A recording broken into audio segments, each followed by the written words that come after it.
Well, let's go ahead and get started. Good evening to everyone. I'm so grateful that you've taken the time to join us tonight. My name is Abby Reed, and I serve as the Director of Neighboring at Central United Methodist Church. One is an opportunity to listen and to grow in compassion. Our neighbors' experiences are diverse and at times complex. Yet, when we take the time to truly listen, what we find is the strings of our lives in each other's lives. My hope is to cultivate a spirit of openness and curiosity that will inevitably help us grow into a community that can be in solidarity with one another. And with that said, I'm so happy to say happy Pride. Pride celebrates the LGBTQ plus community, its history, and its culture. It's a time for the community to come together, to express their identities, and to advocate for equal rights and acceptance. It's also time to remember the struggles that exist within the LGBTQ plus community.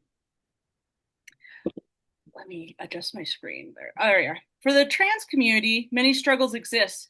From a lack of legal protection, trans people face a legal system that often does not protect from discrimination based on gender identity. Trans people live in poverty at elevated rates. There are many stigmas, harassments, and discriminations that happen in the trans community. About a half a decade ago, only 1/4 of people in the United States accepted trans people. These stigmas prevent the trans community from accessing necessary services for their survival and well-being. And worse yet, there is much violence towards trans people. And as the struggles are very real for the transgender community, I know for many of us who have loved ones who are trans, we find beautiful lives that are worthy of dignity, respect, and the ability to live as authentically as themselves. Tonight we gather to learn from Adrien Lawyer. Adrien is the co-director at the Transgender Resource Center of New Mexico. He co-founded the Transgender Resource Center of New Mexico in 2008 with Zane Stephens to be a clearinghouse of service provision, education, and advocacy for the transgender community in New Mexico. He has facilitated over 4,000 transgender cultural fluency training sessions throughout New Mexico and the U.S., including correctional professionals, attorneys, police departments, public and private schools, healthcare, and social service facilities, and countless business, nonprofits, and other entities. Adrien has led successful advocacy efforts for model transgender student policies, gender-neutral restrooms, trans inclusion in social service facilities, statewide bullying prevention, and updating the laws that govern birth certificate gender marker change. On a national level, Adrien presents and consults on many issues impacting the trans community, including the Transgender Resource Center of New Mexico as a successful model for the local services provision. He's the leader, author of Gender Transition for Dummies, published in March of 2025. Adrien won the Advocacy in Action Professional Innovation in Victim Service Award, presented by the New Mexico Crime Victim Reparation Commission in 2019, along with other awards for his work at the Transgender Resource Center of New Mexico. Adrien is a trans man and father. In his spare time, he enjoys playing guitar with a band named Sue. And it is my pleasure to introduce to you all Adrien Lawyer. Y'all, thank you so much. I'm so excited to be here, Abby. Thanks a lot. All right, so TGRCNM 101. Let me teach you about our center and what we do a little bit. We've been around since 2007. We're a statewide nonprofit organization, what they call a 501c3 organization. We're adamantly statewide, y'all. And in New Mexico, people never believe you when you say that because so many organizations who are headquartered in the metro area don't actually effectively serve people in the rural parts of the state. But we really, really do. We provide a ton of services for people, trans and non-binary people throughout New Mexico. We also do work in advocacy and education as well as direct services because we realize that direct service work, or what is often actually called charity work, is necessary to keep folks alive, but it doesn't actually change the systems and structures that got us into this situation in the first place. So we combine all three of these things because we're actually trying to make it so that we don't need to exist anymore. That's kind of our goal as an organization. My name's Adrien Lawyer. I use he pronouns, and I'm one of the two co-executive directors at TGRC. My counterpart is Eric Wolf. He also uses he pronouns. Um, you can reach out to either one of us at any time. My contact info is in the chat, along with some other kind of important educational links. And Eric is just Eric at tgrcnm.org, same as mine. So we're first name at tgrcnm.org. Around since 2007, services, advocacy, and education. So when we say direct services, this is some of the stuff that we mean. And in particular, these are some of the things that we can do for folks wherever they happen to be. So you never have to come to Albuquerque, and you never have to come to our building in Albuquerque in order to get help legally changing your name, updating your identity documents. We have a provider directory on our website that lists all of the trans inclusive businesses, doctors, and therapists that we know of around New Mexico right now for people to search 24 hours a day. Our case navigators have a budget of about $7,500 a month that they distribute statewide in emergency financial assistance and also in trans specific items that people need. And that typically means different kinds of prosthetics and specialized undergarments that folks might really need to feel comfortable with their body and be able to leave their room and go out and have a job or go to school or be with their friends. So our case navigators send those things out to people wherever they are within the state. You don't have to come to us. We'll make sure and send those things to you. We also have a counselor on staff who is trans himself, and we close our drop-in center in Albuquerque on Tuesdays and Thursdays so that our staff can turn their attention in an undivided way to requests for support that are coming in from all different parts of New Mexico. So our counselor does in-person appointments on Monday, Wednesday, and Friday when we're open, but on Tuesdays and Thursdays, he does telehealth appointments. So again, this is very much a statewide resource. Same thing with the case navigation. Jail and prison support is statewide. There are 12 prisons in New Mexico. And at this stage, we know folks in all of those 12 facilities. We correspond with them. We do video visits with them. And we send out some limited commissary support. We work with folks in county jails as well, especially here in Bernalillo County. We have a very formalized relationship with what's called the Metropolitan Detention Center here. And we are an immediate referral to folks who come out as trans or non-binary within that jail setting. So they're connected with us immediately if they want to be. It's not compulsory, but they're allowed to be, so that Eric can connect with them, help them while they're in the jail, and then connect with them when they come out of the jail, which is kind of the most important part of all of that. So these are an example of many of the things that we can do for people wherever they happen to be in the state. We also have 8 active peer support groups right now. And each one of our groups meets once a month in person and once a month on Zoom. And I bet y'all have had the experience of doing a Zoom meeting riding down the road on a cell connection. So you know that you don't have to have Wi-Fi to do Zoom. So people from Deming and Mora and Farmington are connecting into our Zoom groups. And most of our groups now have active Discord servers as well. So a lot of folks don't wait for a Zoom group meeting. They just get on Discord and talk to each other. So we're always trying to think about access and expansion of access to services and to community for trans and non-binary New Mexicans. And the support groups are a great way to plug in. In fact, interesting fact, the trans civil rights movement, the modern US trans civil rights movement, was basically built on the back of peer-led support groups. So it was just trans people finding each other in cities all over the US and just trying to find help and trying to figure out information about how to transition that kind of started our political and civil rights movement that still is going strong today. So our peer support groups are really important to us. We try to really resource them, and we want folks to connect into these communities, even if they don't think they're the kind of person who would want to come to a support group. We also have a transitional living program. I'm sure that's going to come up in a minute, but I just don't want to forget to say it. We have a house called Casa Lola here in Albuquerque, and it is a statewide program, even though it's in Albuquerque, because if somebody from outside of Albuquerque qualified for the house and came up on the waiting list, we would transport them here to move into the house. So it really just has to be that you're trans or non-binary, that you're over 18, that you don't need inpatient treatment, and that you live within the boundaries of New Mexico. So that's our requirements to get on the waiting list for Casa Lola.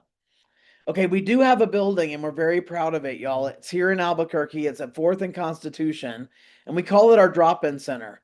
We own the building for the very first time, and it's the largest building we've ever occupied. It's 14,000 square feet. Our biggest building before this was about 6,500 square feet. So for the very first time, we have a dedicated youth space for folks to come, young people to come during the afternoon and do homework and be in a trans space. We have a training and meeting space that we're always happy to loan out to partner groups and hold events and trainings in our 1503 space on 4th Street. We have a nurse practitioner who rents an office in our building now. Our friends at Equality New Mexico rent office space in our building now. And I think the Gender Voice Center is about to start renting office space in our building as well. And they'll be offering trans voice services out of our location. So that's all pretty great. But the rest of our building is what it's always been, which is our drop-in center and our harm reduction program. And our drop-in center primarily serves homeless trans people. Anyone is welcome there. We have housed and employed trans people who come to the drop-in for name change paperwork or for assistance filling out the name change paperwork. Or we have folks who come just for one-time financial assistance and we never see them again. But the people who come day in and day out are typically homeless trans people or trans people who are right on the verge of being homeless, folks who are dealing with major resource insecurity. So at our drop-in center, we have 2 shower rooms that run all afternoon. People have 20 minutes alone in a safe and clean bathroom to take a shower and do other things in there. We have washers and dryers for folks to clean their clothes. We are long-term storage for their things. We're a permanent mailing address for a whole lot of our people. We serve about 30 hot prepared meals every shift that we're open, and we give out lots and lots of groceries and ready to eat foods for the days that we're not there. We have a lot of partners who come in, like Healthcare for the Homeless and New Mexico Legal Aid, who do services that we don't staff out ourselves right out of our drop-in center, in reach for us and outreach for them. We have 2 professional massage therapists who come in to do massage for folks in the drop-in throughout the month. And every single service that we do for trans people is 100% free. We don't ask for proof of income or identity or anything like that. In fact, we pride ourselves on being what we call a low barrier site to access services. There's not a lot of hurdles between you and getting help from TGRC if you're trans or non-binary. So the one program we have in our drop-in that's open to the entire community is called harm reduction. And that is typically thought of as a code word for syringe services, overdose prevention and education. And we also do rapid HIV, syphilis, and hepatitis C testing in that part of our building. Mainly cisgender people, i.e. non-transgender people, access our harm reduction services, but our trans folks do also use that program. So we have services in our harm reduction program that other contractors don't have. And we always need support from the community. We need donations of food, hygiene, all kinds of stuff, clothing, gently used clothing. So if you want to support the center other than financially, you can definitely help with different kinds of donations as well. Food is a really big deal. We've actually had some folks tell us over the years that the only food they eat comes from us. So we really take that seriously. We feel that's a heavy responsibility to make sure that the folks who come to our drop-in center always have something that they can eat and that they don't go hungry. So we're really intent on making sure that everybody has food. Even in our harm reduction program, we do a lot of food distribution because our cis participants are also important to us. We just really want to make sure that folks have something to eat. That's our new building, y'all. We bought this building last fall. It's so beautiful and so amazing. 14,000 square feet of trans power and trans liberation. And if you want to come and take a tour of the building, we absolutely love giving a tour. Eric and I both love doing it, and we're training some other staff to do it now as well. So if you want to come and check it out, My cell phone and my email are in the chat window right now. So just grab my information, text me, call me, or email me, and we'd love to give you a tour of our space. Oh, there's Casa Lola, but I already told you about it. Casa Lola is a separate house. It's located kind of near Wyoming and Lomas. So it's in its own part of town. Its location is actually confidential, 6 residents at a time. I want to say that our housing program manager told me that our wait list for Casa Lola is 200 people now. Okay, so that's all direct service work. The second pillar of what we do is called advocacy. And in the nonprofit world, that's usually code words for policy, right? And we've written trans policy. We did it for Albuquerque Public Schools back in 2015. After years of nudging them to have trans student policy, they finally looked to us to help write their trans student policy, and we gladly jumped in and helped to do that. But I find these days most folks don't need an overarching trans policy. We more often get asked for help looking at things like intake forms or website language or job posting language, right? There's so many things where you just wouldn't think about how it might be a turnoff to a gender variant person if you're not a gender variant person. So we can come in and look at your bathrooms. We can look at your employee benefits. We can look at your employee handbook. And we can just tell you little tweaks usually that you can make to let trans and non-binary people know that you've already thought about them and that you welcome their presence in your environment. So we can just give you small little edits usually that can be made to environmental stuff and written materials and electronic materials that'll make them feel more inclusive and welcoming to this population. We also do legislative work, y'all. And I think 501c3s tie our own hands about this a lot. We're allowed to do legislative work. It's just within these really specific limits. So TGRC stays within our limits and we do it, and we're in coalition with mainly Equality New Mexico, the ACLU, Bold Futures, Progress Now, Native American Votes. Those are kind of our main coalition partners. And we mainly every year try to just be good coalition partners to our coalition. But a couple of times in my career, we have targeted a state law to change, and we asked our coalition to help us change it. And we successfully did. We updated the birth certificate law and the name change law here in New Mexico to get rid of dangerous, prohibitive, outdated requirements that were present in both of those laws. To change your New Mexico birth certificate prior to 2019, you had to have surgery on your genitals and then document your genital surgery to vital records. And that's not best practices, y'all. So now it's a notarized form. The gender you say you are is what goes on your birth certificate. And with our 2019 bill, we added the X gender marker to New Mexico birth certificates. So now when you amend your birth certificate, you choose M, F, or X as your gender designation. X is sweeping the Western world right now, as a lot of Western cultures are just starting to acknowledge non-binary people. Now, trans and non-binary people are not new, y'all. That's really important and it's very well documented. We can see throughout human history that trans and non-binary people have always existed, from language and vocabulary that describes trans people to real life individual humans that we think would now be called trans. So trans is not at all new, right? It just feels new to a lot of people. So the X is really just an acknowledgement of a group that has always been part of humanity, but that at least in the dominant US culture that I was raised in, we didn't really think about them until very, very, very, very recently. So all of this is about catching up to what's always been, but culturally, a lot of this feels new. So if you haven't heard of the X, that's really what it's all about, is that there are people who don't want M and don't want F. And so X is becoming that alternative choice. The last part of our work is education. And transcultural fluency is our #1 training. It's our flagship training. I do believe that I have done more than 4,000 of those trainings now. And we ask for 2 hours to do that training. That's why we're not doing it here tonight, because we don't have enough time to really dig in and do it. But if you can gather 5 people together, then I will do any of our trainings for you. Transcultural fluency we've done for doctors, nurses, teachers, law enforcement, faith communities, tons and tons of corrections professionals. So we'd love to do y'all's faith community for sure. It just needs 2 hours to do it. So if you want us to do it, just reach out to me, text me, call me, or email me, and we would love to do it.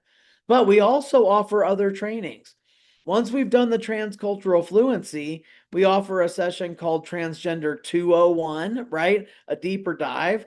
We do a pronoun and gender neutral language workshop. We have about 40 volunteers, trans and non-binary people and their parents and partners, who come out and tell their personal stories and help with Q&A. And a panel can be part of a training, or it can be a standalone educational offering. This is the most exciting thing we're doing in education right now to me. We call it advocacy training. And this is about teaching folks the best practices for talking about this topic in a way that actually helps people to move closer instead of being more alienated, right? Trans and cis people are being asked to defend trans people in conversation all the time right now. And if you don't know the best way to talk about this, you're very likely to fall back on not good ways to talk about it. So with our advocacy training, we're going to really teach you how to have effective, caring conversations about trans folks that are very likely to actually help bring people closer to being allies instead of pushing them further away. So cis or trans people, we would love to train on any of these topics. All I need is a minimum of 5 attendees, and I will do any of these sessions at any time. Oh my gosh, I wrote this book last year. Look at my background, Gender Transition for Dummies. It is a For Dummies book from the Wiley Corporation. It is mainly for trans and non-binary folks, but I think cis folks can learn a lot about what trans people go through by buying this book. And Wiley usually pays their authors, but we force them to pay the center. So all the royalties from this book go back to TGRC. So when you buy a copy of this book, you are helping trans people in multiple ways. And there are lots of folks out there who have tons of questions about all of this and not a transgender resource center where they live to get answers. So think about who in your life might need a copy of this book. And we're really excited for folks to buy this book, not just to support trans people in their lives, but to support TGRC as well.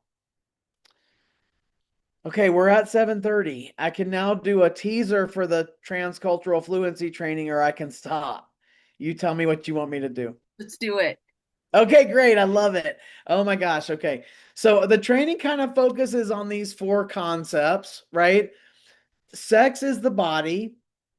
Gender is the internal knowing about being a man, a woman, or a non-binary person. Gender expression is the way mainly that you look on the outside, right? And then orientation is really who you like, who you're attracted to. And if you're like me, you were raised to think about these things almost like they're all one thing, you know? I was raised to expect new people I meet to have quote unquote alignment among these 4 traits. And that is just crazy, right? We know diverse people in here. We know gay and lesbian people. We know trans people. We know intersex people. We even just know folks who don't dress in a stereotypically masculine or feminine way, right? So we already know people who are not in alignment with these 4 things. And yet, weirdly, we've picked up the cultural belief in alignment, right? So for us, we spend a lot of time in our 2-hour training breaking these 4 things down, defining them, yes, but mainly differentiating between them because they're actually 4 totally separate things, right? And I was raised to think that your genitals defined your gender, which is a really weird thing for me to have grown up believing because I am trans myself. I'm a transgender man. So my sex and gender actually don't match. And yet I grew up expecting everybody's sex and gender to match. Isn't that wild? So for me, my designated sex at birth was female, but I've known that I was a boy since I was between 1 and 2 years old. So for me, it's really obvious now that these are very much 2 separate traits. They match for a large proportion of people, About 95 or 96% of people have a sex and gender that matches, but I think 4% of humans don't. So this is a normal human variation, just like being left-handed or being born with red hair, right? A small set percentage of people have always been born trans or non-binary. It's not shocking. It's just a trait that some folks have. It's only shocking if you lived in a culture that was in total denial about it, right? Now, the way you look on the outside may be designed to reflect the way you feel on the inside, but it also may not, right? Think about somebody like RuPaul, for example. RuPaul is probably the most famous drag queen on the planet, but he is a man. He has always felt like a man. He doesn't want you to call him she. He feels like a man and he dresses up like a woman, right? So somebody who's dressed up like a woman may not feel like a woman, and somebody who looks stereotypically masculine or feminine could actually be non-binary, because non-binary people don't look any specific way, right? And then who you are attracted to, your orientation, has nothing to do with the rest of it. I'm what we call a transgender man, and my life partner happens to be a woman.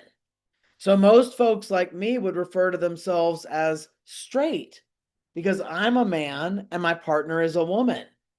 If I were a transgender man who dated other men, then I would be called gay, right?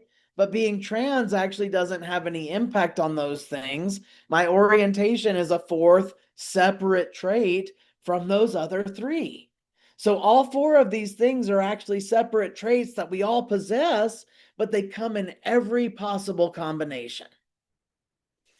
Intersex folks are people who have something different about their body, y'all. These people are the proof to me that human beings do not ever come in two flavors, right? We love that idea. We're big old primates, right? So we're like, there's two kinds of people in this world, y'all, but there never are. There never are. Whatever somebody says after there's two kinds of people in this world, listen to it. It's wrong. It's not correct, right? Because human beings do not even break down into male and female reliably because of intersex people.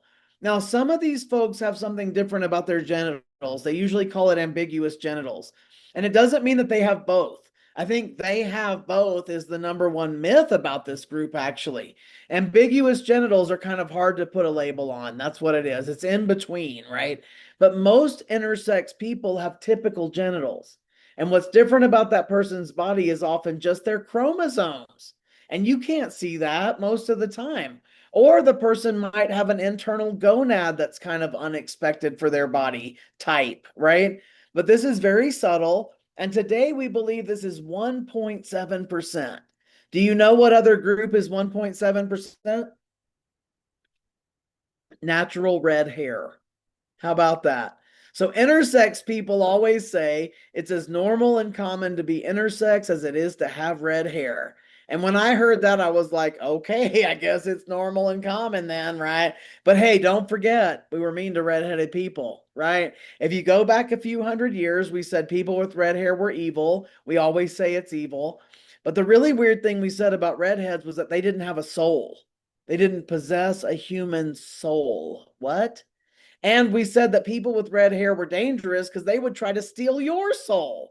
And they told stories about redheads with freckles, that all of the freckles were stolen souls from other human beings. I'm sorry, what are you talking about right now?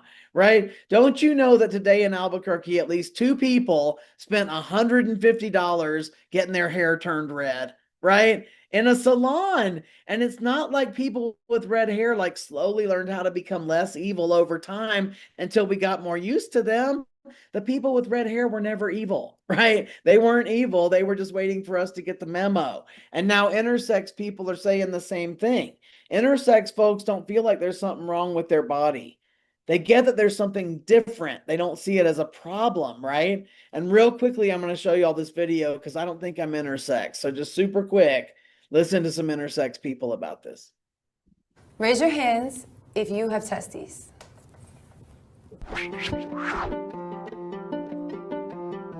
I'm Pigeon. I'm Alice. I'm Emily. I'm Cypher. And we are Intersexy. Intersex describes a person who doesn't fit the typical definition of male or female. I have XY chromosomes, but typical female genitalia. I'm a girl who has testes and XY chromosomes. I identify as a queer, gender nonconforming intersex person. I identify as a Black intersex man. It's been around since the beginning of human existence. I mean, there's probably even intersex dinosaurs, if you think about it. Transgender has to deal with your gender identity, whereas intersex has to deal with your biological characteristics. Often, intersex people get surgeries that they don't want, and transgender people have to fight for surgeries that they do want. They gave my mom the excuse that the internal testes were cancerous, that I would develop cancer. They didn't even come up with an excuse, basically, in terms of a health-related reason. They instead just said it was about the appearance. A lot of doctors are very uncomfortable with the idea that I have testes, and they're still trying to get them removed, but I'm perfectly healthy and there's nothing wrong with them. They did a surgery to remove my testes and told my parents to take me home and just raise me as a girl, and I didn't find out about it myself until I was 12. There aren't a lot of options, or medical providers don't explore other options.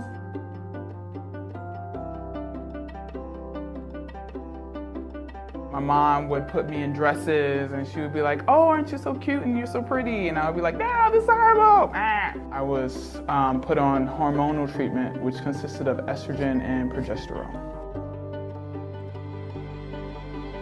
I just wanted to belong. I wanted to fit in. I didn't want to be different. So even though I knew something felt amiss, I conformed.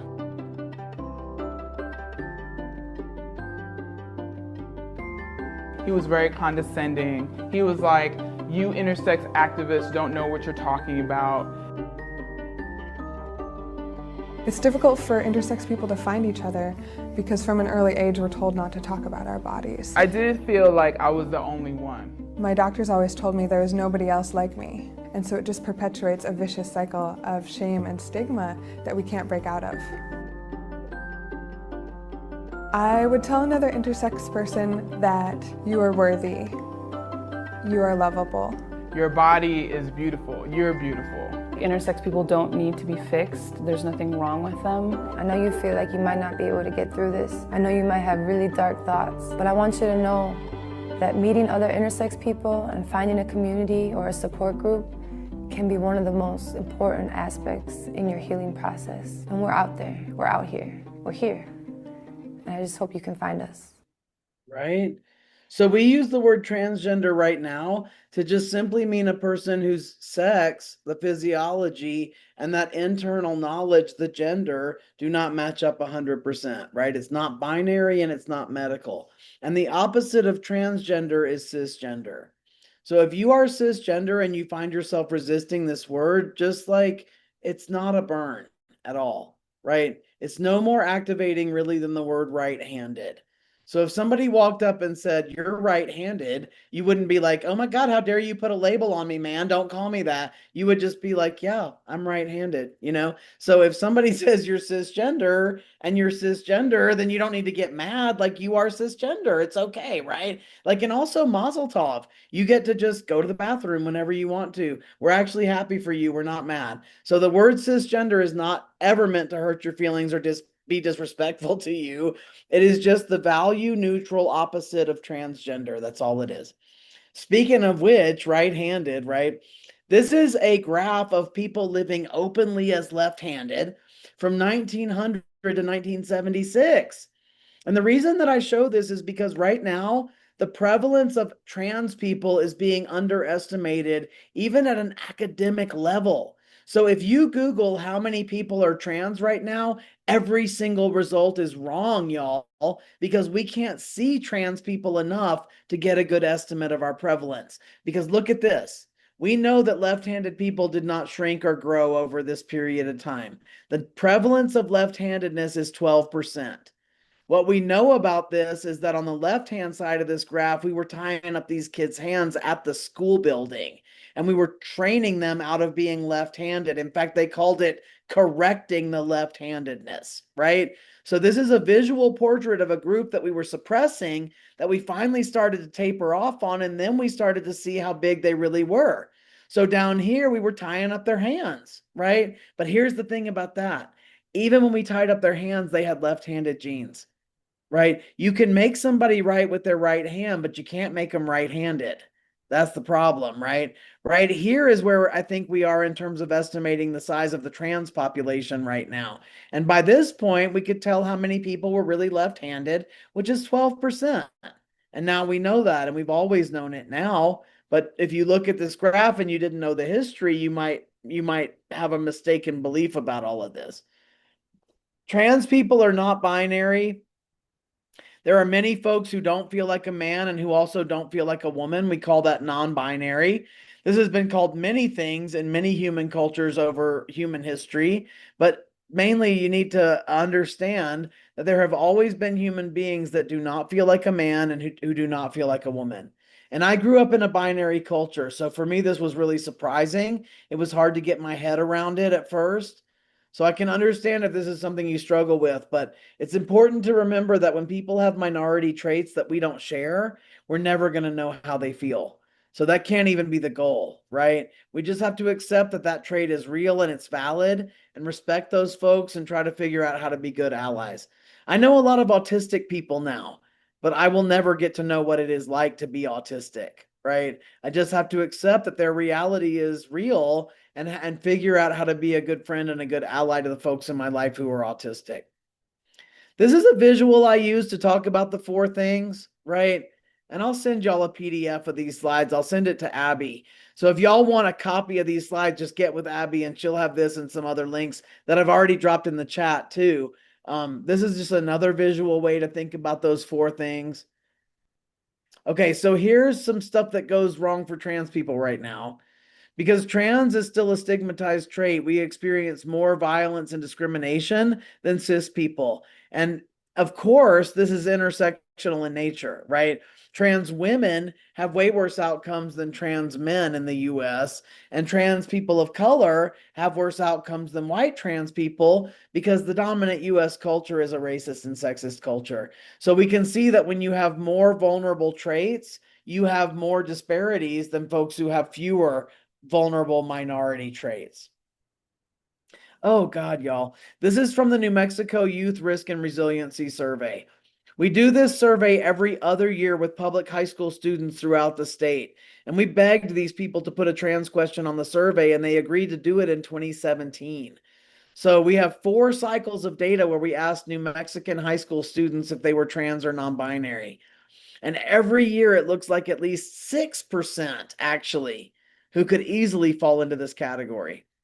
So when I estimate that we're 4%, I'm actually lowballing it, right? Like, I'm an advocate, so I don't ever want to be exaggerating this, but honestly, 4% to me is the baseline that I really believe trans folks are. But more importantly than prevalence, look what these kiddos tell us, y'all. They have 3 times the suicide attempt as their cis peers. They have 3 times the non-suicidal self-injury and 3 times the sexual violence. Now, we know this is not due to being trans because we have studies like the Family Acceptance Project. So we can see that when your family of origin loves you and respects you, you actually don't typically hit these statistical buckets in the same way. I know y'all know it already from the headlines, but trans people are just under fire right now in every way. At the federal level, at the state level, we're seeing unprecedented trans opposition right now. So what do, right?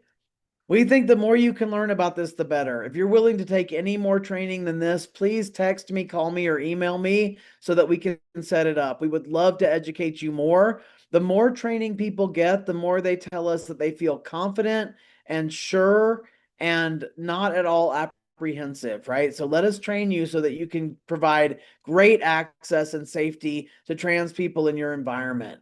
Join our mailing list and mainly join Equality New Mexico's mailing list. If you want to be part of the advocacy piece of this, thank you so much, Erica. That's exactly it. If you want to be part of the advocacy piece of this, get on EQ&M's mailing list because they will always tell you when it's time to email your legislator or call your city councilor. Even things like putting TGRC stickers on your water bottle or your car, let people see that you're a safe person who knows about this. It seems like a small thing, but it's actually quite a big thing. All right, here's my contact info one more time, just for folks who are watching the recording and can't see the chat. That is my cell phone number. That is my email address. I welcome you to reach out to me. If you have any group of 5 or more people that you think would take training, then I will definitely pop in to train them. We charge for the training, but we're happy to do it for free if you don't have money for it. We'd rather train than get paid to train. So definitely please hit me up if you want any training. If you are trans or non-binary and need help, please hit me up. If you know someone who's trans and needs help, please text me, call me, or email me. And if you have any questions about any of this material or just want to have further discussion about this topic, I welcome you to reach out. I love talking to people about this. So please don't hesitate. I'd love to hear from folks after tonight, whether you're here in the room with us or watching this on a video. I hope you'll reach out. Thank y'all so much for having me here tonight. It really means the world. Thank you so much, Adrien. Would you be all right if I open it up for a few questions? For sure, 100%. All right, is there any questions out there?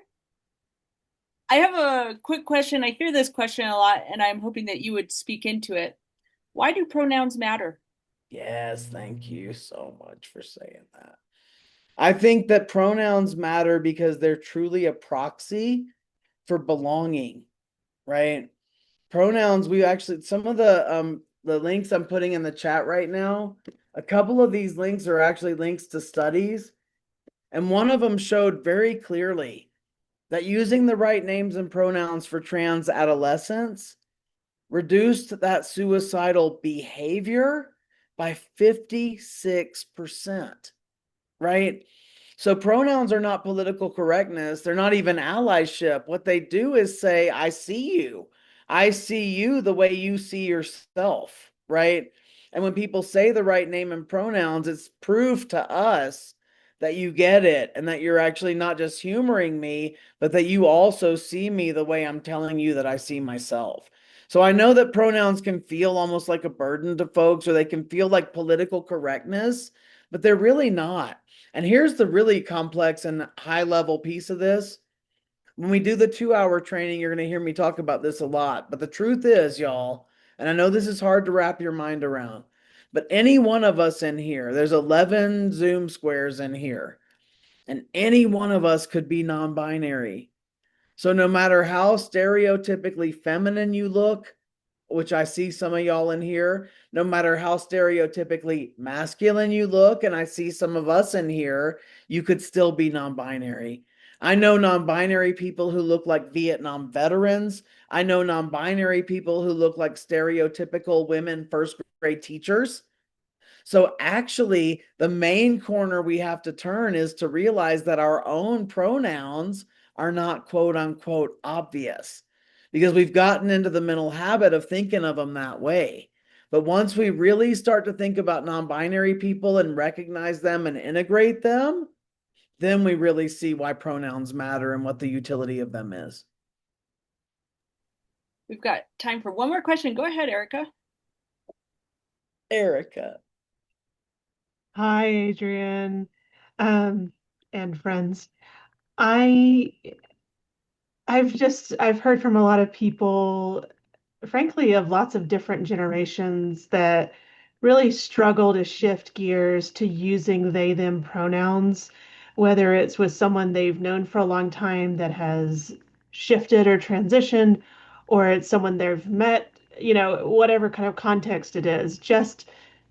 So my question is, what are your tips for helping people just wrap their heads around they, them, and use those pronouns when someone introduces themselves that way? Yeah, I have a couple of like main talking points around they, the singular they. So first of all, y'all, most of us were taught that this was ungrammatical, but our teachers were wrong, right? The singular they has been used in English since the 1300s. It fell out of style after the Victorian era, but it was never ungrammatical. And now it's coming back in style. Secondly, it's colloquial. You do it already and you don't even know it, right? All day we say stuff like, oh no, somebody forgot their cell phone, y'all. And everyone in this room knew that I meant one person and one phone, right? You didn't need a tutorial about that. So this is grammatical. It already works because we already do it, right? And then here's the piece that really gets me. This is what finally pushed my brain over into comfort. The singular they works exactly like the singular you. You could mean all of you, it could mean one of you.